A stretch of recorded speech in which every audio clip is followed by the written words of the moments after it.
저와 여러분을 포함하는 세상의 대부분의 사람들은 자신이 가진 것과 또 능력에 따라 존재 가치를 인정받습니다. 내가 가진 능력으로 쓸모가 있는 사람인지 평가받기 때문에 여기에서 어느 누구도 자유할 수 없을 것입니다. 그렇다 보니 세상만 우리를 판단하는 것이 아니라 우리 또한 우리 존재 가치를 인정받고 싶어하고 또 확인하고 싶어 합니다. 그 결과로 다른 사람들에게 인정받을 수 있도록 조건과 또 능력을 갖추기 위해 열심히 노력하죠. 그러다가 내가 생각하는 기준에 미치지 못한 대우를 받거나 어떤 문제를 만나게 되면 내가 무엇인가를 하지 않아서 혹은 내가 무엇인가를 지금 갖추지 못해서 능력이 부족해서 그렇게 된 것은 아닌지 생각하며 의심하기도 합니다. 세상 속에서 살아가는 존재임과 동시에 살아내야만 하는 존재이기에 어쩌면 이러한 모습들이 당연한 것 같지만 한편으론 씁쓸하기도 합니다. 마음을 더 아프게 하는 것은 이런 외적인 조건과 성과나 능력으로 인정받을 수 있다라고 하는 생각, 또 그러한 기준으로 내가 잘 살고 있는지를 확인하는 모습들이 우리의 신앙생활에도 묻어난다라는 것입니다. 하나님을 아버지로 모시며 하나님의 아들과 딸로 살아가는 하나님의 자녀이지만 이 세상의 가치와 기준을 따라 외적인 조건과 성과 그리고 능력을 갖춰야만 인정받을 수 있을 것 같다라고 하는 마음이 우리 안에 있고, 또한 신앙생활 중 문제나 어려움이 닥쳐올 때면 늘 내가 지금 무언가를 하지 않아서 내게 능력이 부족해서 하나님께서 나를 믿게 보셔서 이런 어려움이 생긴 것은 아닌지 의심하고 염려하는 모습들이 우리 안에 있죠. 이렇듯 늘 우리 신앙생활에 드러나는, 그리고 생활 가운데 드러나는 연약함과 오해에 대해 오늘 말씀을 살펴보면서 우리 자신을 바라보는 초점과 또 하나님께서 우리를 어떻게 바라보실까 하는 그러한 이해들과 또 초점들이 바르게 교정될 수 있기를 바랍니다. 그리하여 하나님 앞에서 우리가 어떤 존재인가에 대한 바른 정체성과 바른 자존감을 회복하여 세상의 평가와 판단에 일희일비하지 않고 낙심하지 않고 하나님의 사랑으로 세상 속에서 날마다 승리하는 저와 여러분 다 되시기를 예수님의 이름으로 축복합니다. 하나님 앞에서 우리는 어떤 존재일까요? 오늘 읽으셨던 본문 6절 말씀을 같이 한번 읽어보겠습니다. 6절 우리 같이 한번 읽어보겠습니다. 시작. 너는 여호와 내 하나님의 성민이라. 내 하나님 여호와께서 지상 만민 중에서 너를 자기 기업의 백성으로 택하셨나니. 아멘. 첫 번째로 우리가 어떤 존재인가? 방금 읽은 6절 말씀은 우리가 사랑으로 선택받은 존재다라고 말씀을 합니다. 먼저 우리가 살펴볼 것은 하나님 앞에서 우리가 어떤 존재인가라는 것입니다. 방금 읽은 6절 말씀 하반절을 보시면 우리가 어떤 존재라고 합니까? 지상 만민 중에서 하나님의 선택을 받은 백성이다 라고 말합니다. 자, 그렇다면 하나님께서는 어떤 이유와 근거로 지상의 많고 많은 민족 중에서 이스라엘을 선택하사 하나님의 백성으로 삼으셨을까요? 우리의 생각에는 하나님의 백성으로 선택을 받는다라고 하면 하나님께서 쓰시기에 용이하시도록 여러 민족들보다 강력한 군사력 혹은 강력한 행정력 또는 민족적으로 봤을 때 뛰어난 무언가가 있어야 될 것 같습니다. 또는 그 이유가 아니라고 한다면 선택하시는 하나님을 닮은 거룩한 모습들이, 거룩한 외형들이 하나님의 모습을 닮아 있어야 될 것 같은 그런 생각이 듭니다. 그래야 하나님의 그 거룩함의 지위에 걸맞는 백성이라고 말할 수 있지 않겠습니까? 자, 그런데 오늘 본문 7절 말씀은 하나님께서 이스라엘을 지상 만민 중에서 하나님의 백성으로 삼으신 이유가, 그리고 근거가 그것이 아니라고 말씀하는데요. 우리 7절 말씀을 같이 한번 읽어보겠습니다. 7절입니다. 시작. 여호와께서 너희를 기뻐하시고 너희를 선택하심은 너희가 다른 민족보다 수요가 많기 때문이 아니니라. 너희는 오히려 모든 민족 중에 가장 적으니라. 아멘. 방금 읽은 7절 말씀 보니까 이스라엘을 지상 만민 중에서 하나님의 백성으로 이스라엘을 택하신 근거가 이스라엘의 수요가 많기 때문이 아니다라고 지금 말씀합니다. 나아가 모세는 여지를 주지 않고 이스라엘이 모든 민족 중에 가장 적은 민족이다라고 쐐기를 박습니다. 여기에서 수요가 많다라고 하는 것은 단순히 인구수가 적다라는 것을 넘어서서 외적인 모든 조건을 통칭하는 의미의 표현입니다.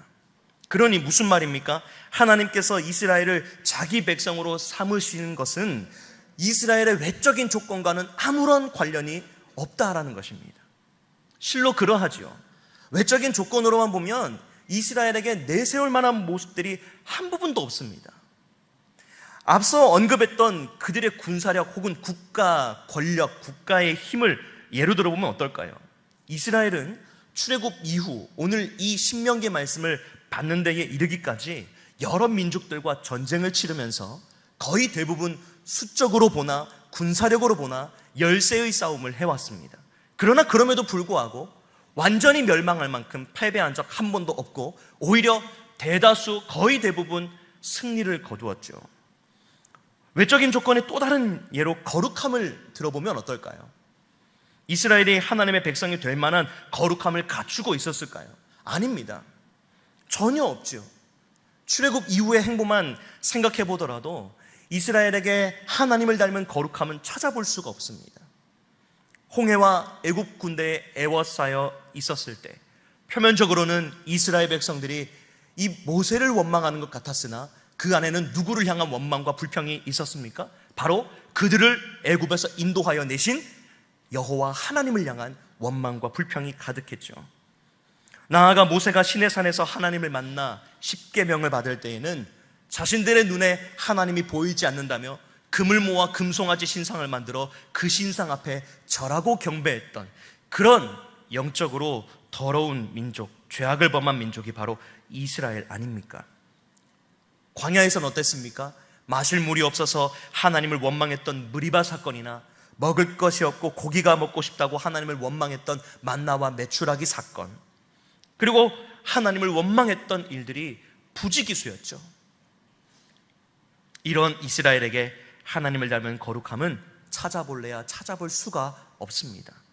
군사력도 세지 않고 하나님을 닮은 거룩함도 없는 이 이스라엘이 우리의 눈에는 하나님의 백성으로 택함 받는 것이 심각한 자격 미달, 아니 어쩌면 자격이 아예 없는 것 같아 보이기도 합니다. 하지만 여러분, 오늘 본문 8절 말씀은 이와 같이 우리 눈에 하나님의 백성으로 선택받는 것이 자격 없는 것 같이 보이는 이스라엘이 어떤 이유에서 하나님의 백성으로 선택받을 수 있었는지 잘 알려주는데요. 8절 상반절 말씀 보니까 뭐라고 말씀하십니까? 여호와께서 다만 너희를 사랑하심으로 말미암아. 여호와께서 다만 너희를 사랑하심으로 말미암아. 이것이 이스라엘의 하나님의 백성으로 선택받은 이유와 근거다라고 말씀하십니다. 오늘 이 8절 말씀을 7절 말씀과 함께 이어서 읽어보면 큰 은혜가 되는데요. 제가 읽어보겠습니다. 여호와께서 너희를 기뻐하시고 너희를 택하심은 너희가 다른 민족보다 수요가 많기 때문이 아니니라. 너희는 오히려 모든 민족 중에 가장 적으니라. 여호와께서 다만 너희를 사랑하심으로 말미암아. 여러분, 얼마나 감동입니까? 이스라엘에게 하나님의 백성으로 선택받을 만한 아무런 조건이 없다라고 말하면서 숨도 돌리지 않고 뭐라고 말합니까? 다만 하나님께서 너희를 사랑하심으로 말미암아 너희를 선택하셨다. 이 얼마나 감동인지요. 이스라엘은 만민 중에서 자기 백성으로 삼으신 이유가 외적인 조건이나 능력이 아니라 그저 이스라엘을 사랑하신 그 사랑 하나 때문에 이스라엘을 자기 백성으로 삼으셨다라고 말씀하십니다. 우리의 눈에 보기에는 이스라엘에게 강한 군사력도 없고 거룩함도 없고 자격 없고 볼품없는 민족처럼 보이지만 하나님의 기준과 초점은 완전히 달랐습니다. 하나님의 기준과 초점은 오로지 단 하나, 그들을 향한 사랑이었습니다. 사랑하는 여러분, 저와 여러분은 어떤 존재일까요? 세상이 볼 때 말고 하나님이 보실 때 저와 여러분은 어떤 존재일까요? 저와 여러분은 하나님께 사랑으로 선택을 받은 존재인 줄 믿습니다. 우리의 외적인 조건이나 우리가 가진 형편, 우리가 가지고 있는 장점 또는 재력, 어떠한 외적인 조건, 그것이 아니라 하나님께서 저와 여러분을 선택하신 이유는 그저 저희를 사랑하셨기 때문인 줄로 믿습니다. 사랑받을 만한 자격을 갖췄기 때문에 우리를 선택하신 것이 아니라 그저 사랑하기에 선택하셔서 하나님의 자녀 삼아 주셨습니다. 세상 속에서 우리는 무엇인가를 인정해야, 무엇인가를 해야 인정을 받고 자격을 갖춰야 사랑을 받는 것에 익숙하지만 하나님 앞에서는 그렇지 않습니다. 하나님은 그저 우리를 사랑하실 뿐입니다. 제가 좋아하는 찬양 중에 어노인팅의 아버지 품 안에서라고 하는 찬양이 있습니다. 그 찬양의 가사 중 이런 부분이 있는데요, 제가 가사를 한번 읽어드리겠습니다. 내가 주를 알기도 전에 그 사랑은 나를 아셨네. 내가 했던 일들보다 나를 더 사랑하시는 내 아버지 품 안에서 난 더 바랄 것 없네. 여러분, 하나님의 사랑이 이와 같다라는 겁니다. 내가 무언가를 해서 하나님의 눈에 띈 것이 아니라, 내가 무언가를 갖췄기 때문에 하나님이 나를 발견하고 사랑하기 시작하신 것이 아니라, 내가 주님을 알기도 전에 그 사랑은 나를 아셨다라고 말하지 않습니까? 그리고 뭐라고 합니까? 내가 했던 일들보다 나를 더 사랑하신다. 여러분, 얼마나 위로가 되는지요. 내가 무언가를 갖춰야 하나님이 나를 사랑하신다면 여러분, 얼마나 세상 속에서도 찌들고 우리 교회 안에서, 교회 공동체 안에서도 얼마나 피곤하고 찌든 그런 삶을 살아가겠습니까? 그러나 세상과는 달리 하나님은 그저 우리에게 내가 너를 사랑함으로 너를 선택했으니 그저 이 사랑 안에 머물라라고 그렇게만 말씀하십니다. 사랑하는 여러분, 바라기는 저와 여러분 모두 이 세상이 우리에게 부여하는 정체성이나 자존감이 아니라 오직 하나님의 조건 없는 사랑으로 선택받은 존재라는 이 정체성과 자존감으로 세상 가운데서 승리하는 저와 여러분 다 되시기를 바랍니다. 세상이 우리를 향해 내리는 평가와 판단에 귀 기울이지 마십시오. 세상이 기준과 잣대를 들이대며 우리에게 몰아세우고 우리를 낮추고 우리를 격하시키는 그 소리에 귀 기울이지 마십시오. 하나님의 사랑의 음성에만 귀를 기울이십시오. 내가 너를 사랑해서 너를 불렀고 내가 너를 사랑해서 선택했다라고 하는 이 음성에 귀 기울이시며 세상 가운데서 낙심하지 않고 승리하시는 저와 여러분 다 되시기를 주님 이름으로 축복합니다. 하나님 앞에서 우리는 어떤 존재이며 또 하나님은 우리를 어떻게 대하실까요? 우리는 하나님의 어떤 대접을 받는 존재일까요? 둘째로, 우리는 보물과도 같은 존재입니다. 앞서 하나님께서 이스라엘을 능력과 또 자격이 아닌 그저 용납하시는 사랑으로 선택하셨다라고 나누었는데요, 그렇다면 그렇게 사랑으로 선택하신 이스라엘을 하나님은 어떻게 대하셨을까요? 오늘 본문 6절 하반절 말씀 보시면 모세는 하나님께서 이스라엘을 자기 기업의 백성으로 택하셨다라고 하는데요, 여기에서 사용된 이 기업이라는 히브리어 말은 세굴라입니다. 세굴라. 근데 이 단어의 뜻은 보물과 보배라는 뜻을 가지고 있습니다. 여러분, 혹시 보물을 함부로 보관하거나 대하는 사람이 있을까요? 보물, 또 보석 이런 것들을 함부로 대하는 사람이 있겠습니까? 단순한 예로 우리에게 만약 한번 생각해 보실까요? 수억 혹은 수십억짜리 보석이 있다고 한다면 여러분, 그것을 어떻게 대하시겠습니까? 강아지가 물고 돌아다니도록 놔두시겠습니까? 아니면 소파에 그냥 덩그러니 놔두시겠습니까? 식탁에 놔두시겠습니까? 아니죠. 아무리 몰라도 가끔가다 닦기도 하고요, 가끔가다 입김도 불어서 닦기도 하고, 혹은 보기 좋은 보석함에 담아놓고 보관하고 또 소중하게 대할 것입니다. 하나님께서 그와 같이 자기 백성 이스라엘을 대하셨다라는 겁니다. 하나님께서 이처럼 그저 사랑이라는 기준과 초점으로 이스라엘을 많고 많은 민족 중에 하나, 많고 많은 물건 중에 하나가 아니라 특별히 아껴서 정성스럽게 보관하고 다루는 보물과 보배처럼 여기시고 대하셨습니다. 성경에는 이처럼 하나님이 자기 백성인 이스라엘을 아주 소중한 존재로 여기고 대하셨다라고 하는 기록이 여러 곳에 기록되어 있는데요, 그 중에서 한 곳인 시편 135편 4절 말씀 보니까 여호와께서 자기를 위하여 야곱 곧 이스라엘을 자기의 특별한 소유로 택하셨음이로다 라고 말씀하는데요, 여기에 사용된 특별한 소유라고 하는 이 말이 바로 오늘 본문 6절에서 사용된 세굴라와 같은 단어입니다. 여러분, 하나님께서 무엇이 필요하셔서 자신을 위하여 이스라엘을 자기의 특별한 소유로 선택하셨을까요? 아무것도 필요가 없으신 하나님께서 무엇이 필요하시기에 그 작고 작은 민족, 내세울 것 하나 없는 그 민족을 특별한 소유로 주머니에 꽁꽁 감추고 이불 속에 꽁꽁 감추어 누구에게도 잘 보여주지 않는 그런 소중한 존재처럼 여기시고 대하셨을까요? 또 하나님께서 이스라엘을 아주 소중한 존재로 여기고 대하셨음을 알려주는 말씀이 신명기 32장 10절인데요 우리 신명기 32장 10절 말씀을 같이 한번 읽어보겠습니다. 시작. 여호와께서 그를 황무지에서 짐승이 부르짖는 광야에서 만나시고 호위하시며 보호하시며 자기의 눈동자같이 지키셨도다. 아멘. 여러분, 얼마나 소중하기에 황무지와 같은 광야에 유리하고 있는 백성들을 찾아가셔서 광야에서 만나시고 호위하시며 보호하시며, 여러분 사실 만나셨다라는 이 말 한마디만 적어도 되지 않습니까? 그런데 만나시고 호위하시며 보호하셨다, 중복적인 단어를 계속 쓰고 있습니다. 왜요? 중요하고 소중하기 때문입니다. 그런데 어떻게 지키시고 어떻게 보호하시고 어떻게 호위하셨다라고 합니까?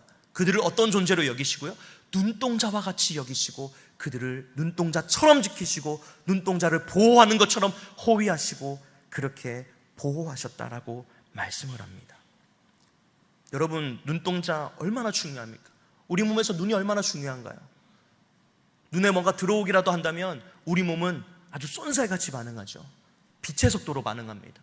무언가 눈에 들어와 눈에 해를 가할까 싶어서 그렇게 반응을 하는 것이 우리 신체기관 중 눈이죠. 얼마나 중요하면 하나님께서 그렇게 만들어 놓으셨겠습니까? 그런데 하나님께서 그 중요한 눈을 보호하듯 이스라엘을 지키시며 소중하게 대하셨다라고 말씀하십니다. 하나님께서 얼마나 이스라엘을 소중히 여기셨으면 이사야 49장 16절에 기록된 대로 내가 너를 내 손바닥에 새겼다라고 말씀하시겠습니까? 사랑하는 여러분, 이스라엘을 특별한 소유로 삼으시고 광야 가운데서 발이 부르트지 않고 의복이 헤어지지 않도록 보배로운 존재로 지키셨던 하나님께서 오늘날을 살아가는 저와 여러분도 동일한 사랑으로 보호하시고 동일한 마음으로 지키고 계시는 줄 믿습니다. 때로는 세상이 우리를 향해 내리는 평가와 판단 때문에 자기 스스로를 평가절하하고 우리 스스로에 대해서 낙심할 때도 있지만, 그때마다 하나님께서 저와 여러분을 당신의 특별한 소유로 택하셔서 저와 여러분, 하나님께서 소중하게 대하시는 특별한 소유요 보배로운 존재라는 사실을 꼭 기억하시기를 주님의 이름으로 부탁을 드립니다. 바라기는 하나님께서 우리를 보배로운 존재로 여기시며 가장 소중한 것을 지키시듯 사랑하시는 그 놀라운 사랑 안에 날마다 거하시며 승리하시는 저와 여러분 다 되시기를 주님의 이름으로 축복합니다. 하나님 앞에서 우리는 어떤 존재이며 하나님께서 우리를 어떤 존재로 대하실까요? 세 번째로 기뻐하시는 존재로 우리를 여기시고 우리를 대하십니다. 앞서 하나님께서 조건 없는 사랑으로 이스라엘을 선택하시고 보배로운 존재로 여기셨다라는 것을 살펴봤는데요, 마지막으로 하나님께서 이스라엘을 어떤 존재로 대하셨을까? 7절 상반절 말씀 보니까 여호와께서 너희를 기뻐하셨다라고 말씀합니다. 여기에서 사용된 이 기뻐하다라고 하는 단어의 뜻에는 사랑하다, 또 갈망하다라고 하는 뜻이 있습니다. 이 말의 구체적인 의미는 사랑하여 몹시 원하는 상태를 의미합니다. 사랑하여 몹시 원하는 상태. 그런데 이 기뻐하다라고 하는 단어에 또 다른 한 가지 뜻이 있습니다. 그 뜻은 바로 연결되다, 붙어있다 라는 뜻입니다. 이 뜻을 확인하는 것이 중요한 이유가 있습니다. 왜냐하면 이 기뻐하다라고 하는 단어의 뜻을 통해 하나님께서 이스라엘을 사랑하시는 사랑의 시작점이 어디인지 확인할 수 있기 때문입니다. 위에서 살펴본 것처럼 하나님께서 이스라엘을 기뻐하셨다라고 하는 것은 하나님께서 이스라엘을 몹시 사랑하여 함께 연합할 수 있기를 갈망하셨다라는 것을 의미하죠. 즉 이스라엘이 무엇인가를 했기 때문에 그 결과로 출발된 기쁨과 사랑이 아니라 하나님께서 일방적으로 이스라엘을 원하셔서 출발된 기쁨과 사랑이라는 것입니다. 앞서 말씀드린 것처럼 내가 무언가를 했기 때문에 하나님이 나를 사랑하신 것이 아니라, 내가 먼저 하나님을 사랑한 것이 아니라 하나님께서 일방적으로 우리를 먼저 사랑하셨다라는 겁니다. 다른 말로 바꾸어 말하면 이스라엘 향한 하나님의 기쁨과 사랑은 무조건적인 기쁨과 사랑입니다. 그리고 그 무조건적인 사랑으로 이스라엘에게 어떻게 대하셨다라고 말씀합니까? 8절 중반절부터 보시면 자기의 권능의 손으로 너희를 인도하여 내시되 너희를 그 종되었던 집에서 애굽왕 바로의 손에서 속량하셨다. 이스라엘을 향한 무조건적인 사랑으로 이스라엘을 보물과 보배와 같이 여기셔서 위험과 죽음에 처한 이스라엘을 건져내셨다라고 말씀하십니다. 이처럼 자기 백성을 기뻐하시고 끔찍이 사랑하시는 하나님의 사랑의 모습을 스바냐 3장 17절 말씀에서 잘 기록하고 있는데요, 우리 스바냐 3장 17절 말씀을 같이 한번 읽어보겠습니다. 스바냐 3장 17절 말씀입니다. 시작.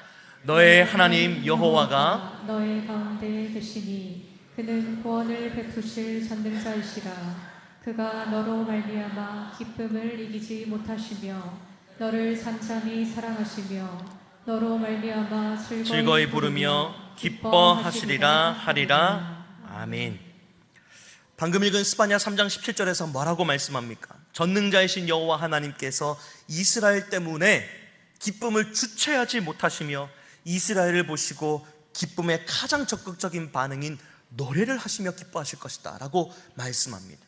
여러분, 얼마나 기뻐하시면, 얼마나 사랑스럽고 소중하게 그 자기의 백성이 눈에 보이시면 그렇게 반응하시겠습니까?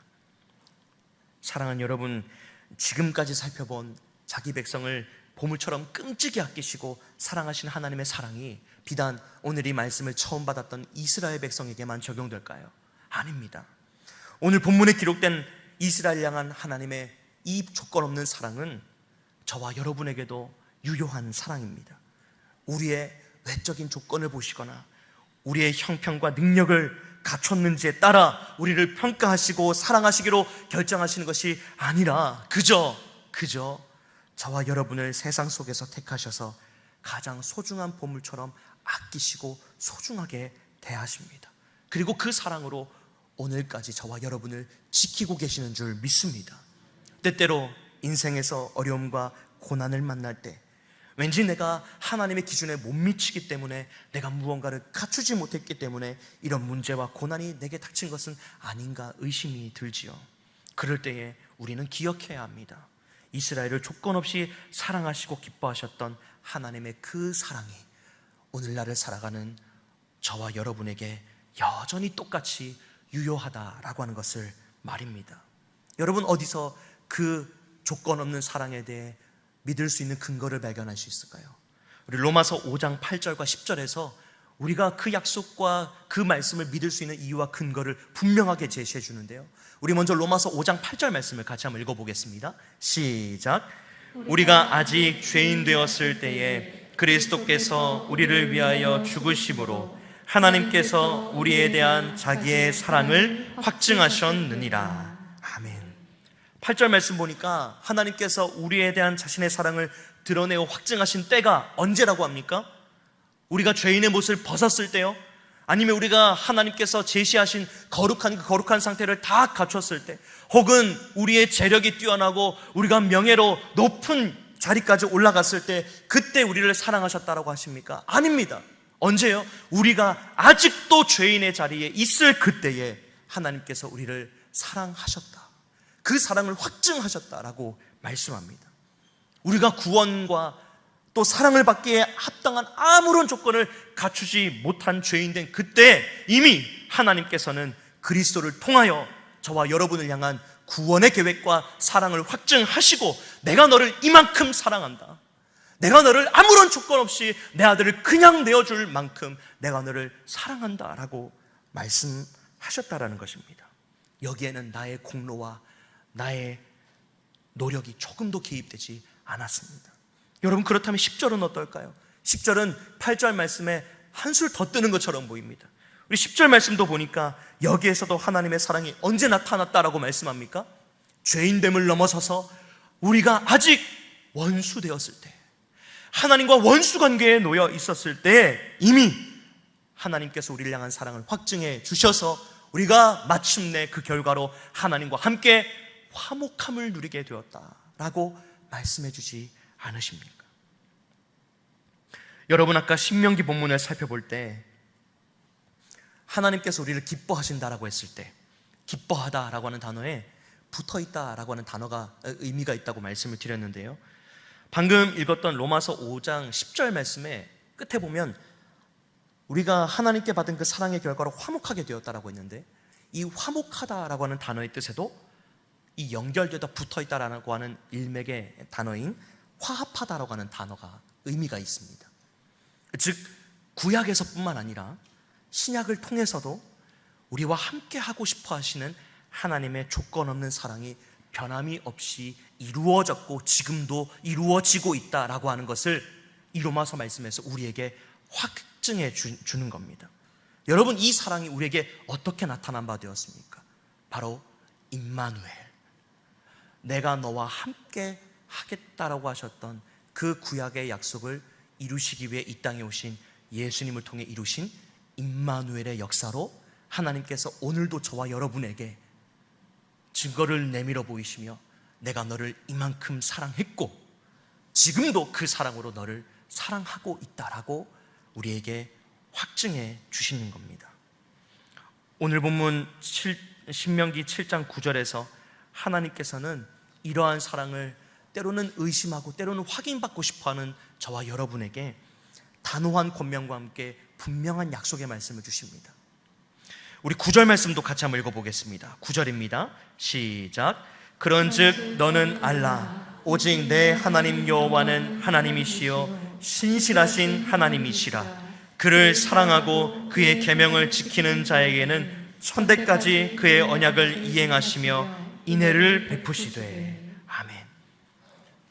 문제와 어려움, 또 세상의 평가와 세상의 그런 우리를 찍어내리는 그런 말들을 들을 때 하나님의 사랑을 의심을 할 때마다 우리에게 기억하라고 권면의 말씀을 주십니다. 뭐라고 말씀하십니까? 9절 말씀 보니까 신실한 하나님의 사랑을 알라, 기억하라, 잊지 말라는 것입니다. 세상이 우리에게 대하여 당신 능력이 그것밖에 안 돼, 이거 해야지, 저거 해야지, 이 자격 갖춰야지, 왜 아직도 하지 않았어, 왜 그 모양이야 라고 우리의 존재 가치에 대해 평가절하할 때 신실하신 하나님의 사랑을 알라, 기억하라, 우리에게 권면하십니다. 조건 없는, 끝이 없는 하나님의 사랑이 여기까지 인도했음을 꼭 기억하라 라고 하는 당부이지요. 그 다음 어떤 약속의 말씀을 주십니까? 9절 하반절 보니까 지금까지 신실하게 소중한 보물을 지키시는 것처럼 이스라엘에게 베푸셨던 그 사랑 앞으로도 계속해서 베푸실 것이다 라고 약속의 말씀을 주시며 이스라엘에게 용기를 주십니다. 바라기는 세상에 높아 보이는 파도가 나를 향해 몰아쳐올 때, 세상에서 한없이 내가 작은 존재처럼 여겨질 때 그 높아 보이는 파도를 보지 마시고 세상이 나를 판단하는 그 판단대로 여러분 자신을 보지 마시고 하나님께서 여러분을 보물과도 같이 귀중히 여기시는 그 사랑으로 하나님이 여러분을 너무 기뻐하시고 함께하고 싶으셔서 어쩔 줄 몰라 하시는 그 사랑의 눈으로 여러분 자신을 바라보시기를 간절히 바랍니다. 그 사랑 안에 머물면 됩니다. 그 사랑 안에 있으면 살 수 있습니다. 그 사랑 안에 있으면 승리하되 넉넉히 승리할 수 있습니다. 왜냐하면 로마서 8장에서 사도 바울이 이미 선포한 것처럼 하나님의 사랑에서 그 어떤 것도 끊을 수 없기 때문입니다. 이 사랑 기억하시며 날마다 세상의 소리, 세상의 평가에 귀 기울이지 않고 하나님 앞에서 내가 어떤 존재인지, 하나님께서 나를 어떻게 대하시는지를 기억하며 바라보며 그 사랑 안에 머물며 승리하는 저와 여러분 다 되시기를 예수님의 이름으로 축복합니다. 이 시간 함께 말씀 생각하시면서 기도하면 좋겠습니다. 여러분, 사실 세상에서 살면서 때때로 들려오는 평가에, 때때로 세상에서 갖춰야 하는 모습들 때문에 지치고 힘들 때가 있습니다. 인정받아야만 하고 평가받아야만 하고, 그래서 때로는 낮아지죠. 내가 이것밖에 안 됐던가, 나는 왜 이렇게밖에 하지 못할까. 그러나 여러분, 하나님께서는 우리의 외적인 조건을 보지 않으시고 그저 다만 우리를 사랑하시며 보물과 같이 여기시고 오늘까지 우리를 지키고 계십니다. 여러분, 지치실 때마다 이 사랑을 기억하시면서 승리하시면 좋겠습니다. 이 시간 기도할 때 하나님, 세상의 소리에 귀 기울이지 않게 하여 주옵소서. 세상이 나에게 내리는 평가, 그것이 정말 나에 대한 진실된 평가가 아니라 나를 창조하시고 나를 빚으신 하나님께서 나에게 내리신 평가, 나를 대하시는 그 가치에 대해 집중하며 날마다 그 사랑 안에 머물며 승리하는 삶을 살아가게 하여 주시옵소서. 그 사랑으로 가득가득 채워주시옵소서. 이 시간 말씀 생각하시면서 함께 기도하시겠습니다. 하나님 아버지, 감사합니다. 하나님 아버지, 오늘도 세상 가운데 평가를 받고 세상에서 하나님 이러한저러한 말 때문에, 이러한저러한 또 상황 때문에 아버지 하나님 작아지는 우리 자신을 바라보곤 합니다. 그러나 하나님, 우리는 그런 세상의 평가로 아버지 점철된 존재가 아니라 오직 하나님께서 나를 지으신 목적대로, 하나님께서 나를 부르신 목적대로, 하나님께서 나를 또 이 세상 가운데 두신 그 목적대로 쓰임받아 또 마땅한 존재이며 그렇게 평가받아 마땅한 존재임을 기억하오니 아버지 하나님, 변함없는 사랑, 조건 없는 사랑, 또 보물과도 같이 여기시는 그 소중한 사랑의 마음을 우리가 기억하며 아버지 하나님, 세상 가운데 넘어질 때마다 이 사랑을 기억하며 이 사랑 안에 머물며 승리하며 일어나는 우리 모두가 되게 하여 주시옵소서. 이 시간 우리 말씀 생각하시면서 찬양으로 나아가겠습니다.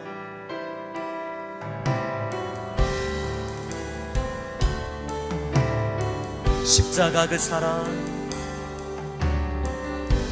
십자가 그 사랑,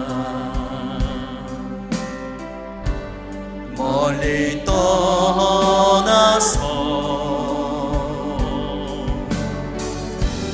무너진 나의 삶 속에 잊혀진 주 은혜, 돌같은 내 마음, 돌같은 내 맘에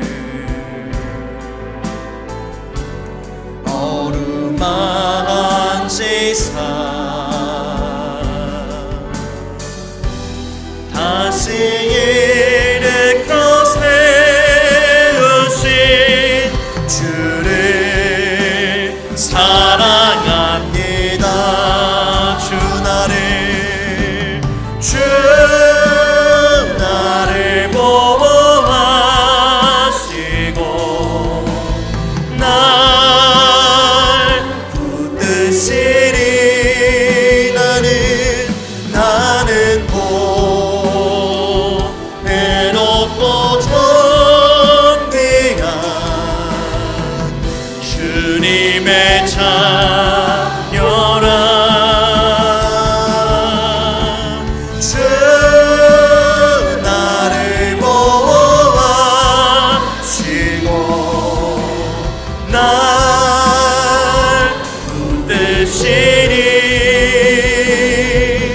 나는 보배롭고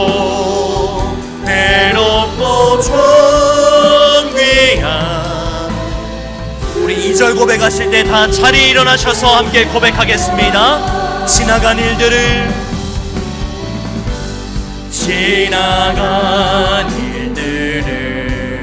기억하지 않고 이전에 행한 모든 일, 이전에 행한 모든 일 생각지 않으리. 사막의 강물과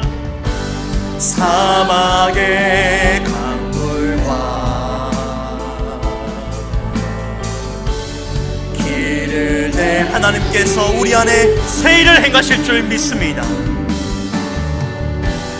내 안에 새 일 행하실 주만. 우리 주님을 바라보며 우리 두 손들과 함께 찬양하겠습니다. 주 너를 보호하시고, 주 너를 보호하시고,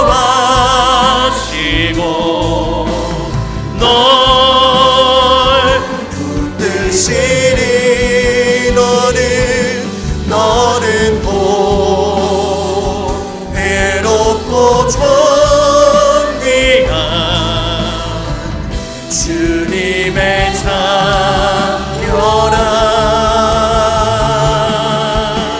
주 너를 보호하시고,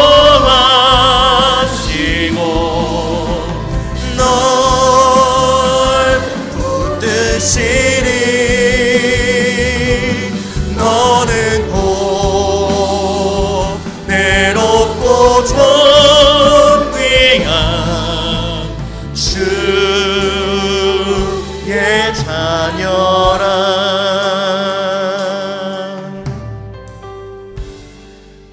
사랑이신 하나님 아버지, 감사합니다. 늘 무엇인가 해내야 하고 갖춰야만 사랑받고 인정받는 각박한 세상 속에서 외로운 우리들을 홀로 버려두지 않으시고 조건 없는 사랑으로, 변함없는 사랑으로 품어주시니 감사합니다. 우리가 바라보는 세상이 그러하니 주님도 그럴 것이라고 생각했던 우리의 모든 우둔함을 내려놓고 오늘도 여전히 내가 했던 일들보다 나를 더 사랑하시는 하나님의 사랑의 품에 나아가오니 주님 넓은 품에 안으사 그 안에서만 위로를 얻고 안식을 얻게 하여 주시옵소서. 간구하옵기는 세상의 기준과 세상의 가치를 따라 우리 자신을 평가절하하지 않게 하시고 오직 하나님의 기준과 하나님의 가치를 따라 나 자신을 바르게 알고 아버지 되시는 하나님을 바르게 아는 지혜와 믿음을 주사 날마다 그 사랑 안에 넉넉히 승리하는 삶을 살아갈 수 있도록 인도하여 주시옵소서. 하나님께서 필요를 따라 공급하신 것에 감사드리며 여러 모양으로 예물을 올려드립니다. 드리는 예물을 기쁘게 받아주시며 이 예물이 사용되어지는 곳마다 하나님의 은혜와 사랑과 영광만이 드러날 수 있도록 간섭해 주시며 드리는 손길을 기억하셔서 믿음으로 드릴 때에 하나님께서 채우시고 하나님께서 갚아주신 은혜를 경험하게 하시며 세상에 아쉬운 손 내밀지 않도록 때를 따라 도우시는 은혜로 늘 동행하여 주옵소서. 지금은 우리 주 예수 그리스도의 크신 은혜와 우리 하나님 아버지의 다함 없으신 사랑과 성령 하나님의 교제 교통하시는 은혜가 변함없고 조건 없는 사랑으로, 보물과 같이 여기시는 사랑으로, 또 기뻐하시는 사랑으로 우리를 여기시며 대하시는 하나님의 사랑 안에 머물며 늘 승리하기로 결단하고 떠나가는 사랑하는 주의 백성들 위에, 이들의 가정 위에, 이들의 삶터 위에 이제로부터 영원토록 함께 있을지어다. 아멘.